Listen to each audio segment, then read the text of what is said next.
بسم اللہ الرحمن الرحیم صلی اللہ علیہ حبیبی سیدنا محمد علیہ وسلم۔ محمد نذیر خان، آپ کا جس سیاسی جماعت سے بھی تعلق ہو، آپ جس سوچ سے تعلق رکھتے ہیں، لیکن آپ کو خواتین کے ساتھ جو بدسلوکی کی جا رہی ہے، کی گئی، اس کی مذمت کرنی چاہیے۔ رانا ثناء اللہ کی جو رات کو پریس کانفرنس ہوئی، اس نے کافی زیادہ سوالات، خدشات کو جنم دے دیا کہ کیا ایسی ضرورت پڑی تھی کہ اتنی رات کو جو ہنگامی پریس کانفرنس کرنا پڑی۔ میر بخاری نے آلریڈی اس کے بارے میں آگاہ کر دیا تھا کس طرح تھانوں میں جو ہے خواتین کے ساتھ جو ہے بدسلوکی، بدتہذیبی کی جا رہی ہے۔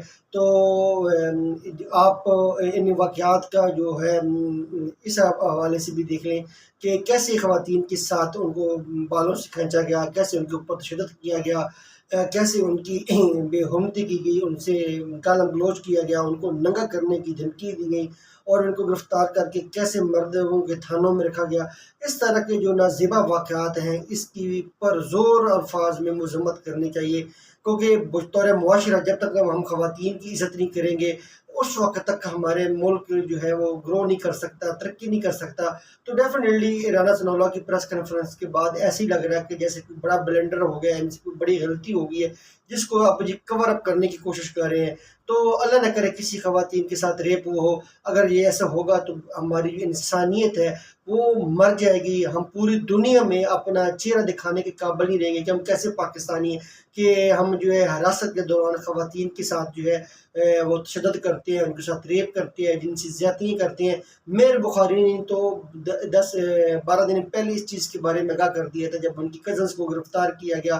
تو اب اس اوپر تو پی ٹی آئی کیسے کر سکتی ہے کہ جو بھی خواتین گرفتار ہیں وہ تو جیلوں کے اندر ہے، تو جیلوں کے اندر پہ خواتین پی ٹی آئی جا کے کیسے ان کے ساتھ اس طرح کے واقعات کر سکتی ہے۔ تو اس حوالے سے جو ہے بڑے خدشات ظاہر ہو رہے ہیں۔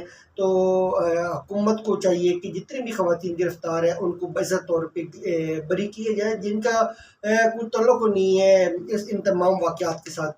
تو آپ دیکھ لیں عثمان ڈار کی گھر کی خواتین کے ساتھ کیا کیا گیا، اور بڑے ویڈیوز آپ کلپس دیکھ رہے ہیں کیسے پولیس والے جو ہے خواتین کو ننگی گالیاں دے رہے ہیں، ان کو بالوں سے گھسیٹ رہے ہیں۔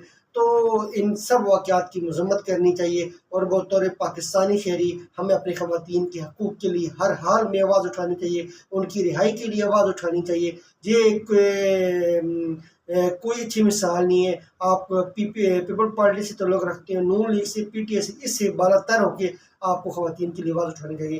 اور پی ڈی ایم کو پہلی دفعہ پاکستان کی سیاست میں اگر کوئی ٹکر کا بندہ ملا وہ عمران خان ہے، اور عمران خان ہمیشہ ان کو ٹکر دے رہا ہے۔ پہلے لوگ ڈرامہ کرتے تھے، جلسے جلوسوں میں پیپل پارٹی والے نون لیگ کے خلاف بولتے تھے، اور نون لیگ والے جو ہے پیپل پارٹی کے خلاف بولتے تھے، صرف جلسوں کی حد تک۔ اندرونی طور پہ ان کی معاملات سیٹ ہوتے تھے، یہ اندرونی طور پہ ڈیل کر کے بیٹھے ہوتے تھے، صرف عوام کو بے وقوف بناتے تھے۔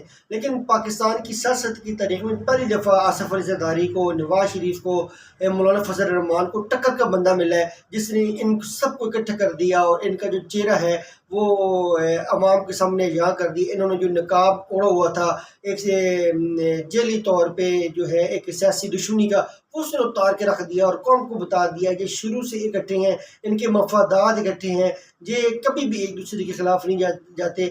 تو اس کا ثبوت جو ہے ان جماعتوں کا، پی ڈی ایم کا جو اتحاد ہے، حالانکہ آپ ان تمام سیاسی جماعتوں کے جو پی ڈی ایم کی جماعتیں ان کے منشور دیکھیں تو ان کا منشور ایک دوسرے سے ملتا ہی نہیں ہے، ان کی سیاسی سٹرگل ایک دوسرے سے نہیں ملتی، ان کا پولیٹیکل جو ورژن ہے، جو نریٹو ہے، جو بیانی ہے، وہ ایک دوسرے سے نہیں ملتا۔ صرف اور صرف ان کے مفادات آپس میں ملتے ہیں، کیسے ایک دوسرے کی جو کرپشن ہے اس کو روکنا ہے، کیسے عمران خان کو نہیں آنے دینا اقتدار میں۔ تو اب ایک پورے دن آپ ٹی وی چینل دیکھ لیں، 13 کے 13 سیاسی جماعتوں کے جو لیڈرز ہیں وہ سارا دن عمران خان کرتے رہتے ہیں۔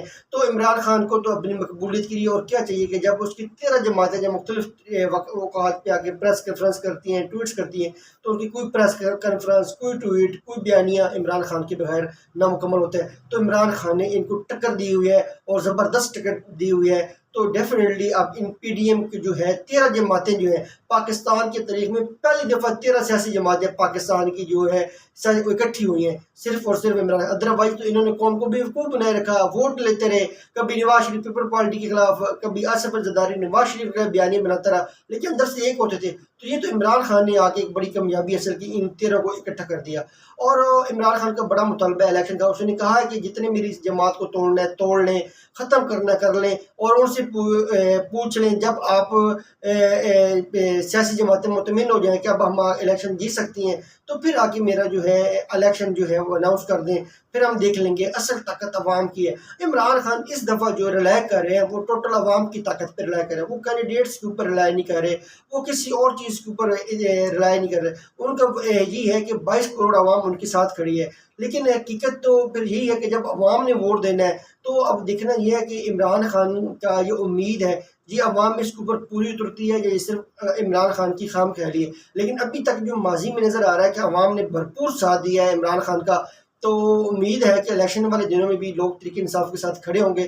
عمران خان کی 26 سالہ سیاسی جدوجہد ہے، اس نے بڑی محنت کی، بڑی محنت کر کے اپنے پارٹی کو بنایا۔ آپ عمران خان سے سیاسی اختلاف ضرور کر لیں، لیکن عمران خان کو اگر آپ نے شکست دینی ہے تو اس کا واحد حل ہے الیکشن۔